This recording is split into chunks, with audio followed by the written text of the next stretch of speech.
요즘에 저를 좀 사칭하는 불법 리딩방이나 텔레그램 또 단톡방들이 굉장히 좀 많아지고 있는데 각별히 여러분들이 좀 주의를 했으면 좋겠어서 이렇게 좀 영상을 찍게 됐고요. 실제 피해 사례들도 좀 있는 것 같아요. 저는 이런 리딩이라든가 이런 걸 전혀 하고 있지 않거든요. 저를 사칭한 어떤 문자가 온다거나 그런 걸 받으셨을 때는 그냥 무시를 하시거나 꼭 신고를 꼭 해주시면 좀 좋을 것 같습니다. 네, 안녕하세요. 연휴 잘 보내고 계시죠? 예. 제가 사실 지금 찍고 있는 시간은 2024년 2월 8일입니다. 찍고 있고, 제가 이번 한 주를 이제 해외에 있다 보니까, 그, 이번 주는 제가 시장 함께 읽기를 할 수가 없어서, 이제 함께 배우기 특별편을 미리 이렇게 찍어 놓고 갑니다. 그래서 아마 월, 화, 수, 목, 금, 토요일까지 다 올라갈 거예요. 영상은 뭐, 많게는 30분, 짧게는 10분 정도 해가지고. 주제별로 해가지고 올려드릴 테니까 이제 오늘이 아마 2월 12일이죠. 제가 지금 찍는 시간은 2월 8일이지만 아마 요거는 2월 12일에 업로드가 될 걸로 보이고요. 그래서 그 함께 배우기 특별편은 뭐냐면 올해 이런 일 발생하지 않겠냐, 반드시 다가올 미래 이거 아닐까? 약간 물음표를 달았지만 그래서 그런 이슈들 중에서 투자로 한번 아이디어 연결할 수 있는 거를 한번 제가 한번 정리를 해본 거니까 참고하시면 좋겠습니다. 그래서 첫 번째 편으로 조선주 얘기할 거예요. 오늘 CII 규제라고 아마 공부하신 분도 계시겠지만 다시 한번 좀 개념 정리하고 왜 조선주가 앞으로 이런 이슈 때문에 좋을 수 있는지 그거를 한번 오늘 좀 공유를 해드릴게요. 그래서 이게 결론은 뭐냐, 이게 배를 운항할 때 여기도 그림이 있지만 챗GPT 참 잘 그리죠. 저 이산화탄소를 저렇게 막 배출을 한단 말이에요. 저 배출하는 거를 어찌 됐건 간에 이제 없애야 되는 거죠. 줄이든가 그런 쪽으로 가야 되는데 그게 이제 CII 규제라고 보시면 되겠습니다. 그래서 조선주에 보는 환경규제 봄바람인데 옛날에 이제 요게 이제 DS투자증권의 그 양영모 연구원님이 써주셨던 자료를 참고해서 만든 건데요. 유조선 같은 경우 옛날에 90년대에 저렇게 배가 유조선이 여기 그 기름이 있으면 저게 그 단일선체였어요. 그래서 저게 구멍이 뚫리죠. 뭐 누가 공격을 했거나 배가 부딪혀서 그러면 바로 원유가 튀어나옵니다. 그래서 배가 오염되거나 바다가 어마어마하게 오염되죠. 옛날에 그런 거 많았죠. 뉴스 보면 밤 9시 뉴스 보면 어느 순간 막 배에 막 이렇게 기름들이 막 누출이 돼가지고 뭐 난리가 아니고. 그래서 그거를 이제 IMO는 국제해사기구예요. 이 국제해사기구에서 이 이중선체 의무화 규정을 이제 발표를 한 거죠. 그래서 1992년도에 발표를 했고 2005년도에 이제 2005년도에 뭐를 했냐면 1984년 전에 인도된 그 단일선체 이런 유조선 있죠. 그거는 2005년부터 9년 요 4년 내에 다 해체하라고 지시했어요. 남은 거. 그러니까 이중선체 의무화를 발표했지만 이미 예전에 인도된 그걸 바꿀 수는 없잖아요. 그렇다고 운행을 아예 못하게 할 수 없는데 2005년 9년에는 2005년부터 9년 5년 동안 혹시 안 한 지금 단일 선체는 다 없애버리라는 얘기입니다. 1984년 이후로 만들어진 선박은 2010년까지 다 없애라. 이중 선체로 바꾸라는 얘기. 그러니까 이건 완전 강제예요. 그래서 이제 이중 선체로 교체가 됐고 그랬더니 실제로 해체가 1.4억 DWT 해체가 됐는데 그 운임은 올라갔겠죠. 배가 줄어드니까. 근데 실제로 해운사들이 발주한 거 훨씬 많았어요. 2.7억. 그만큼 많이 발주해요. 그러니까 배를 바꾸는 김에 발주까지 하는 거죠. 이와 비슷한 규제가 이제 올해 시행이 됩니다. 그래서 다가올 미래라고 저는 말씀드리는 거예요. 올해 시작될 CII 규제입니다. 요거를 말씀을 드릴게요. 근데 여기서 우리나라 조선소들이 앞으로 요걸로 인해서 접근 가능한 시장이 23년도에 2,700억 달러, 요게 한 300조거든요. 3,900억 달러면 500조 돼요. 요 정도 시장이 한 200조가 늘어나는 거죠. 이 시장이 열린다. 앞으로 3년간. 그래서 조선소는 공급도 부족하니까 한국이 수혜를 받을 거다. 요 내용인데 그럼 CII 규제를 한번 말씀을 드릴게요. 그런 내용들. IMO가 국제해사기구와 MEMPC라는 회의를 열었거든요. 여기서 2050년까지 탄소 배출 100% 줄여라. 이제 2050년에는 배를 운항할 때 탄소가 나가면 안 돼요. 다 친환경으로 완전히 바꿔야 됩니다. 배를 보통 20년 타요. 그러면 2030년에 뭐 지금도 맞죠. 25년 타는 경우도 있으니까. 그럼 만약에 내가 지금 선주인데 배를 딱 발주했어요. 그죠? 예, 배를 딱 발주를 했는데 그럼 26년이나 7년에 예, 배를 받겠죠. 그러면 20년에서 많게는 30년도 타더라고요. 그러면 2050년에 걸리게 돼요. 어쨌든 배를 운항하는 쪽에. 근데 탄소 배출하면 안 돼요. 그러니까 기왕에 바꾸는 김에 탄소 배출 안 하는 친환경 배로 바꿀 수밖에 없어요. 원래 당초 목표가 절반 감축인데 그냥 100%입니다. 그래서 2030년까지 20% 줄여야 되고 강제 조항이 이제 붙는 거죠. 그 유럽은 또 따로 더 강력한 규제가 또 하나 있어요. ETS라는 제도가 있어요. 뭐냐면 유럽 내에서 배를, 그러니까 우리 한국 배가 유럽으로 들어가요. 근데 거기서 온실가스가 배출이 많아요. 그러면 온실가스가 100을 배출했으면 50에 달하는 온실가스 있죠. 요걸 돈 주고 사라는 얘기예요. 돈 주고 사서 바꾸라는 얘기입니다. 탄소 배출권 사라는 얘기예요. 그럼 이거 다 비용 부담이죠. 그러니까 배를 내가 운항할 때 옛날 배를 운항하면요. 탄소가 배출될 때마다 손해를 봐요. 선주들이. 저거 사야 되니까 돈 주고. 그다음에 유럽 내에서만 운항하는 선박이죠. 유럽 안에서만. 예, 유럽의 뭐 항구 중심으로만. 거기는 100% 사야 돼요. 굉장히 머리 아픈 거죠. 예. 그러니까 한마디로 탄소 배출하지 말란 얘기예요. 유럽 내에서 너네 운항하고 싶어? 하지 마. 친환경 선박 바꿔. 예. 요 제도가 시행이 된 겁니다. 근데 여기서 이제 가장 강력한 제도가 요거죠. CII 제도입니다. 그래서 요걸 좀 말씀드리면 카본 인텐시티 인디게이터, 탄소 집약도 지수라고 하는데 5000 GT 이상의 좀 이렇게 큰 선박들에 적용이 되는데 대부분 선박들인 것 같더라고요. 많은 선박들이 이제 적용이 된다고 보시면 되겠는데 화물 1톤을 1해리 운송을 할 때 배출하는 이산화탄소량을 지수화해 가지고 선박의 등급을 매긴 거예요. 그래서 야 너 A야, 너 B야, 너 E야 이렇게. 그러니까 양호, 매우 양호, 보통 분량, 매우 분량. 그래서 이게 도장을 꽉 찍어줍니다. 이 선박은 A 등급, 이 선박은 2등급. 그냥 낙인을 찍어버려요. 그래서 2등급은 운항이 금지당합니다. 2등급은 아예 하지 말란 얘기예요. D등급, 야 너 D등급이야? 3년 연속 D등급이네? 나가. 퇴출이에요, 퇴출. 그러면 선박 운행 못해요. 선주는 망하는 거죠. 저렇게 되면. 이게 올해부터 시작이 돼요. 예. 그러니까 준비해야 되는 거죠. 근데 그래서 올해부터 이쪽 발주가 전 늘어날 거로 보는 게 제가 이번에 저도 공부를 하다 보니까 더 느꼈어요. 그걸 말씀드릴게요. 그래서 뉴스를 찾아보니까 그 브랜드 가치가 되게 중요하죠. 이케아나 아마존. 여기 위에가 이케아고 밑에가 아마존인데 수많은 상품들이 있는데 글로벌 배송을 하잖아요.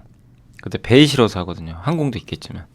특히 가구 같은 건 이제 주로 배로 가는데 에코 딜리버리 서비스라 그래서 아마존과 이 덴마크의 세계 1위 해운사 있거든요. 머스크라고. 일론 머스크 아닙니다. 여기가 에코 딜리버리 계약을 체결을 했어요.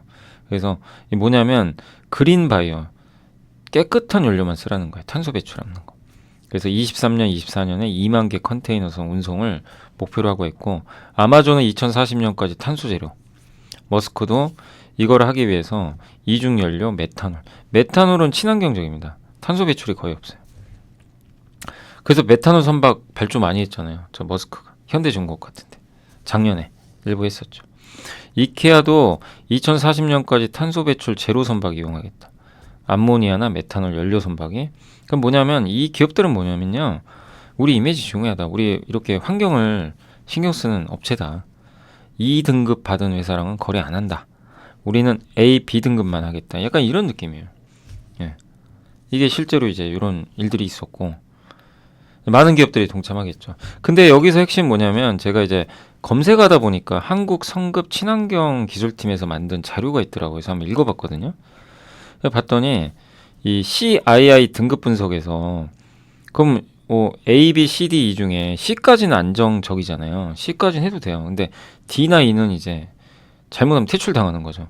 근데 C등급도 안심하면 안 된대요. 왜냐하면 시간이 지나면 지날수록 이 값이 올라간대요. 허용할 수 있는 값이. 그러니까 A등급, B등급, C등급 허들이 높아져요. 점점. 근데 배는 점점 노후화되면 탄소 배출이 늘어나거든요. 그러면 C 등급이 시간이 지나죠. D가 돼요. D가 시간이 지나면 E가 돼요. 자동적으로. 그러니까 C도 바꿔야 되는 거예요. 한마디로. 그래서 22년도에 등급 분석을 했더니 E, D, C를 합쳤더니 68%가 되는 거예요. 어마어마하게 많은 거죠.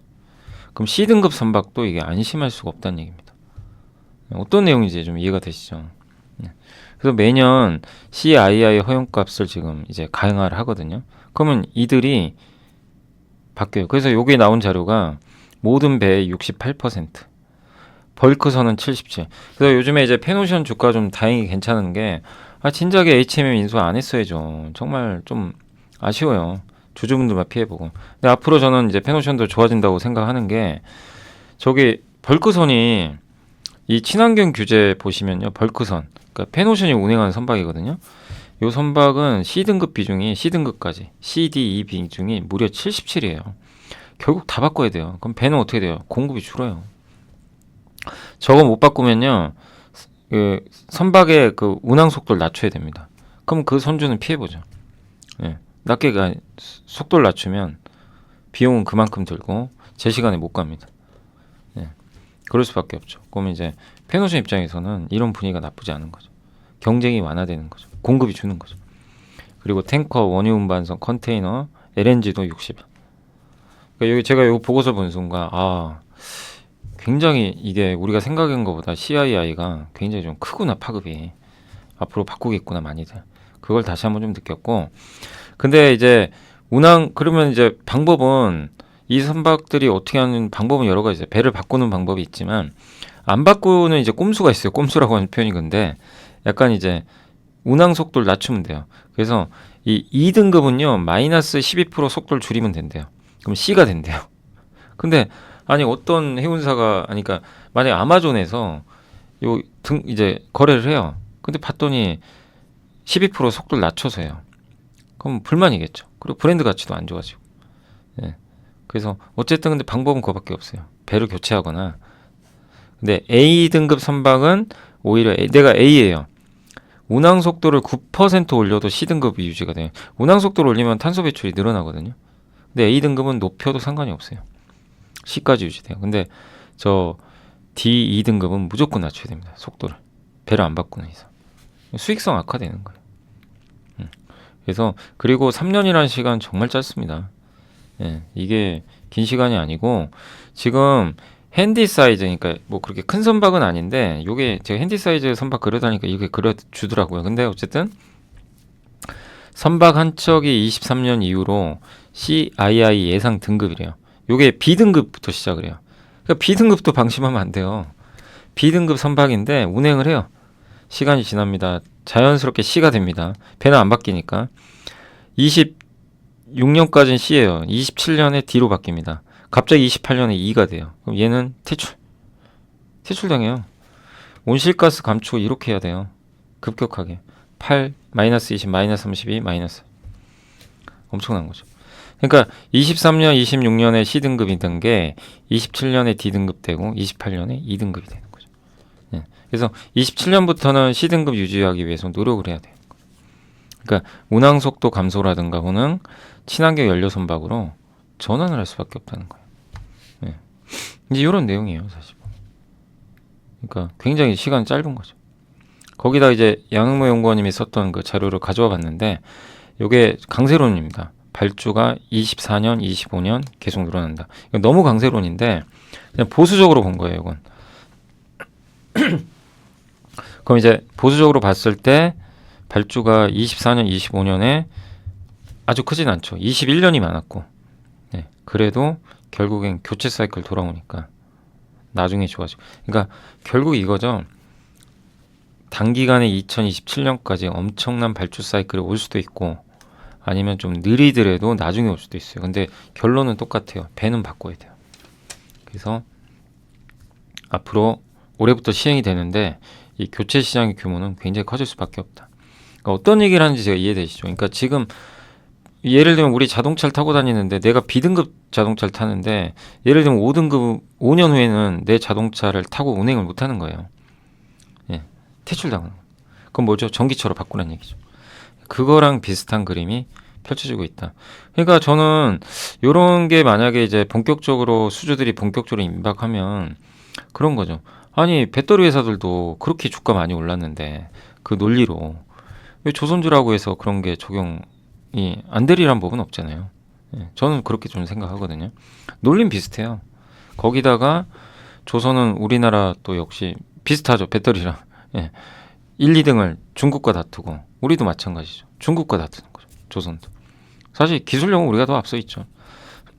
그래서 이런 시나리오들 물론 이거는 하나의 또 상상력이니까 어떻게 될지 몰라요. 예. 그리고 제일 중요한 게 이렇게 이제 판이 커지는데 공급이 많으면 안 돼요. 경쟁이 치열하면은 별볼 없어져요. 근데 전 세계 조선소 수는 이렇게 줄어들었어요. 보이세요? 2007년과 비교해요. 엄청 줄었습니다. 여기 오른쪽에 보시면 지금 예를 든 거예요. 배 좀 달라고. 배 좀 만들어주세요. 지금 선주들이 줄 서서 기다리는 거죠. 네.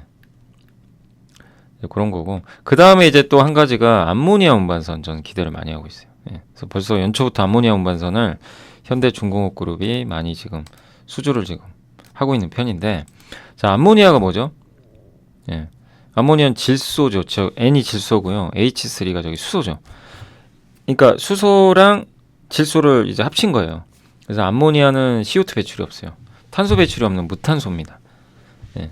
그래서 상온에서 기체 상태고 LPG랑 유사해서 LNG랑 LPG 연료 탱크랑 호환이 된대요. 지금 LNG랑 LPG를 연료로 하는 선박들이 많이 있죠. 그래서 그거랑 호환되니까 또 괜찮아요. 그래서 암모니아는 또 생산량도 굉장히 많아요. 이 지구상에서 황산 다음으로 물질이 많다고 합니다. 그 암모니아의 80%는 질소 비료 생산에 사용돼요. 비료. 그래서 전 세계 인구의 절반을 위한 식량생. 그러니까 꾸준합니다. 수요는 꾸준한 안정적인 편인데 이게 암모니아가 친환경적으로도 이제 쓰이는 거죠. 그 얘기를 해드리는 거예요. 그래서 암모니아는 이제 질소 한 개랑 수소 세 개가 결합돼서 NH3가 되는데 여기서 암모니아를 N을 끊어버리세요. 그러면 수소가 나와요. 그래서 수소 그 운반용으로도 이게 쓰여요. 암모니아가. 수소를 앞으로 수소 시대 오겠죠.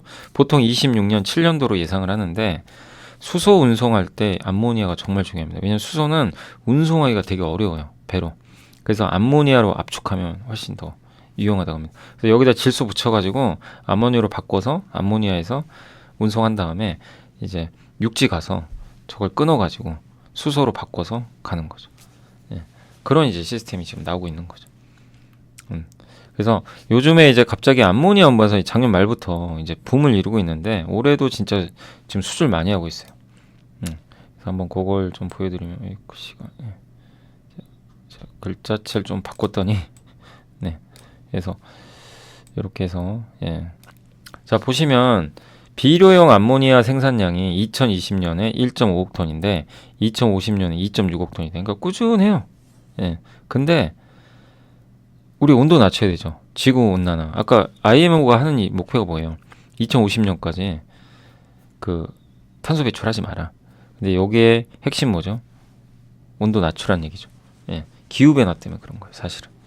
그래서 그 앞으로 2050년까지 전 지구는 온도를 1.5도 이상으로 올리면 안 돼요. 그 밑으로 유지해야 됩니다. 그러려면 암모니아가 얼마 필요하냐면 6.8억 톤이 필요하대요. 그러니까 비료용으로는 2050년에 2.6억 톤인데 이 암모니아 양을 여기다가 기후용으로만 대입을 해도 6.8억 톤이니까 4억 톤이 더 필요한 거죠. 지금보다 엄청나게 필요한 거죠. 그러니까 암모니아 운송 시장이 커질 수밖에 없는 거죠. 앞으로. 그러니까 LNG 다음에 이제 암모니아 하는 얘기가 그 얘기입니다. 그래서 그럼 왜 수소 운송할 때 왜 이게 필요하냐? 수소 운송을 위해서는 액화 상태가 필요하대요. 액화. 그래서 수소를 액화하기 위해서는 우리가 천연가스를 배에다 실을 수가 없어요. 폭발합니다. 부피도 크고. 그래서 그거를 162.5도로 얼린 다음에 액체로 만든 게 LNG죠. 리퀴드. 그래서 LNG로 만든 다음에 실어서 육지로 보내서 거기서 다시 가스로 바꾼 다음에 도시가스 우리 받는 거잖아요. 그런 거죠. 예, 수소도 똑같아요. 수소를 액화하기 위해선 252.9도. 이게 온도가 너무 낮은 거예요. 그러니까 천연가스보다 더 낮아야 돼요. 그리고 기압도 고기압이어야 돼요. 이걸 감당을 못해요. 근데 암모니아는 영하 33도밖에 안 돼요. 예, 그럼 얼릴 수가 있어요. 액체로 만드는 이유는 기체는 부피가 커서 운송 못합니다. 그래서 액체로 만들어줘야 돼요. 그래서 LPG보다도 낮아요, 오히려.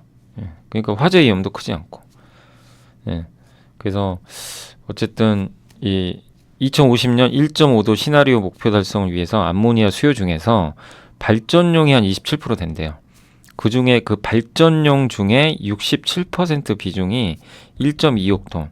요거 운송을 한다고 그냥 가정을 했을 때 여기 양은모 연구원님이 가정을 한 건데 이 VLAC 그러니까 초대형 그 암모니아 운반선이 2,170척이 필요하대요. 2050년까지. 그러면 앞으로 20년 남았나요? 대충 잡아도 1년에 한 200개? 아니 한 100개? 그죠? 100척 정도. 100척은 아니더라도 최소한 70척은 필요하죠. LNG 운반선 많이 발주해도 1년에 막 5, 60척이거든요. 어마어마한 수치. 저게 맞다면 네, 그 정도로 시장이 열려 있는 거죠. 연평균 제가 그냥 계산해 보니까 120척인데 물론 저거는 좀 상향해서 그럴 수도 있어요. 근데 어쨌든 어마어마한 배들이 좀 필요할 수밖에 없는 거죠. 네. 보수적으로 보면 뭐 100척이 안 될 수도 있지만 그래서 300조 원에 달하는 큰 시장이라고 보시면 좋을 것 같습니다. 보통 암모니아 운반선 이제 척당 가격 이제 계산해 보면 이게 그냥 암모니아 시장이에요. 암모니아. 다른 선박 말고. 그러니까 CII 규제랑은 별개예요. 별개로 또 이런 시장이 있는 거죠. 이게 다 환경과 관련된 거죠. 어떤 건지 아시겠죠? 그래서 이게 지금 가스선 발주 현황인데 이렇게 올해는 그래서 이게 급격히 늘어날 걸로 좀 보고 있고요. 그래서 암모니아 운반선 지금 현황이 올해만 벌써 15척 우리나라 다 싹쓸이했어요. 한국이. 예. 그리고 작년에 21척 중에 15척을 한국이 했고 올해는 현재까지 한국이 다 하고 있고 해운 분석기관 MSI는 2050년까지 400척 정도의 암모니아 운반선이 발주될 걸로 전망하고 있습니다. 그래서 이번에 또 IR에서도 한국조선해양이 무탄소 연료 기대감 높아지고 발전 부분에서 암모니아를 쓰는 이제 혼소 발전, 그러니까 수소랑 같이 쓰는 거, 그거거든요. 그 수요가 구체화되고 있다. 요 내용입니다. 그러니까 요 두 가지 CII 규제랑 암모니아 운반선 요 모멘텀으로 좋지 않을까. 그래서 한번 고민을 해보시고 기업은 제가 두 개만 소개해드릴게요. 이제 많이들 아시겠지만 한국조선해양 다들 아시고 사무중공업이 실적이 제일 좋으니까 그 모멘텀을 가장 크게 받는 기업이라고 보시면 되겠고 PBR이 한 배가 안 됩니다. 그래서 지금 저밸류 쪽에도 좀 약간 관여할 수 있는 기업이고 아무튼 중간 지주사입니다. 위에 HD 현대가 있고 그렇게 돼 있고 두 번째 KSP 예전에 한번 제가 함께 비교해서 공부를 해드렸던 기업이에요. 분석해드렸죠. 엔진 밸브 만드는 업체입니다. 예, 그래서 요게 이제 공시가 뭐냐면 2013년, 23년 11월에 그 HD 현대 글로벌 서비스 요게 이제 엔진 회사인데 이쪽에 이제 계약을 해서 엔진 밸브를 납품을 하는 계약을 맺었던 거죠.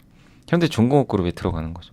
그래서 요게 이제 엔진 밸브예요. 위에 요게 엔진이 피스톤 작용해서 여기 있죠. 피스톤이 왔다 갔다 하는데 위에 엔진 뭐 약간 이제 밸브 뚜껑 같은 거죠. 저게 움직여요. 그래서 요거는 저번에 한번 설명해드렸고 우리가 뭐 기계 쪽 이걸 배우려고 하는 건 아니니까 이런 내용이 있다는 거 정도 참고하시면 되겠습니다. 그래서 이게 배기 밸브 스핀들이 이렇게 생겼고요. 예, 여기 이제 이렇게 들어가는 거죠. 얘가 이제 열고 닫는 거죠. 그래서 HD 현대 글로벌 서비스 현대 중공업의 이제 엔진 부품 공급사인데 여기에 공급을 하고 있습니다. 그래서 배기 밸브 스핀들 뭐 이런 뭐 요거 특성은 한번 읽어보시고 어쨌든 굉장히 우수한 내열성이 필요한데요. 왜냐하면 여기 흡입과 동시에 팽창과 폭발이 이루어지기 때문에 마모가 굉장히 거기가 엄청 뜨겁죠. 엔진 열 같은 게 나오니까 그래서 잘 버틸 수 있는 소재를 써야 돼요. 그러니까 아무나 할 수 없는 거죠. 현대중공업 HSD 엔진, STX중공업. 그래서 저는 엔진 회사도 그래서 좋지만 KSP를 제가 좀 긍정적으로 봤던 거는 다 들어가거든요. 예. 그래서 그때 한번 이제 유증한다 그래서 한번 빠진 거. 그게 어떻게 보면 하나의 좀 기회였죠 당시에는. 예. 주가 흔들렸고 그리고 이제 주가 좀 올라왔거든요. 실적도 괜찮고 다만 이제 주가 좀 올라왔으니까 제가 당부드리고 싶은 거는 혹시 뭐 이런 걸 관심 있으시면 좀 조정받을 때 나중에 아시죠? 그건 꼭 당부를 드리고 싶고 내용만 좀 이해하시면 좋겠습니다. 그리고 HD 한국조선해양이 STX 중공업 엔진 해설 또 인수해 갔어요. 예, 여기에도 납품을 하니까 좋은 거죠. 그러면 STX 중공업 수주가 늘겠죠.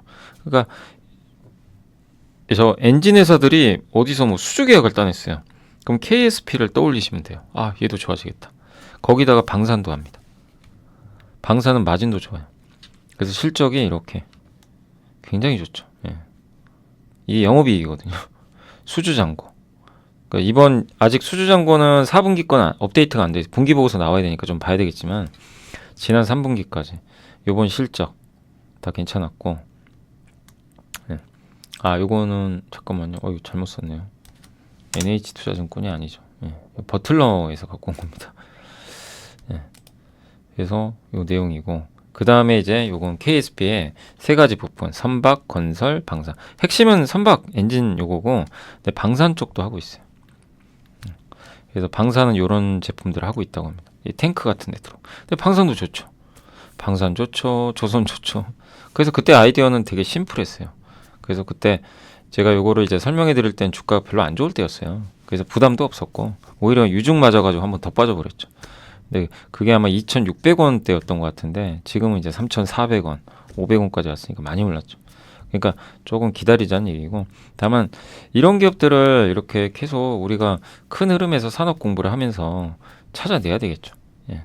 그런 게 이제 주식 투자라고 보시면 좋을 것 같습니다. 한국은 참 어려워요, 시장이. 그래서 공부를 안 할 수는 없고, 어쨌든 요 내용 한번 설명해 드렸으니까 참고하시면 되겠습니다. 물론 조선주 이것만 있는 거 아닙니다. 많아요. 근데 제가 다 할 수는 없고 이 두 개만 한번 선별해서 설명드린 거니까, 중요한 건 이 기업보다 왜 조선업종을 저는 장기적으로 좋게 보는지 그걸 설명을 드린 겁니다. 자, 요 영상이 여러분들 또 투자하시는데 도움이 많이 되셨으면 좋겠고, 오늘 시장 어땠나요? 제가 예, 지금은 미래를 예측할 수가 없어서 오늘 어떻게 끝났는지 모르겠지만, 아무튼 오늘 쉬는 날이죠. 예, 월요일이니까 예, 쉬는 날이겠네요. 내일 열리겠네요. 예, 여러분 기준으로. 자, 그래서 내일은 또 다른 주제로 또 영상을 올려드리도록 하겠습니다. 자, 연휴 기간 예, 잘 쉬었으리라 생각하고 내일도 준비 잘하셔서 좋은 투자 하시기를 바라겠습니다. 이만 물러가겠습니다. 감사합니다.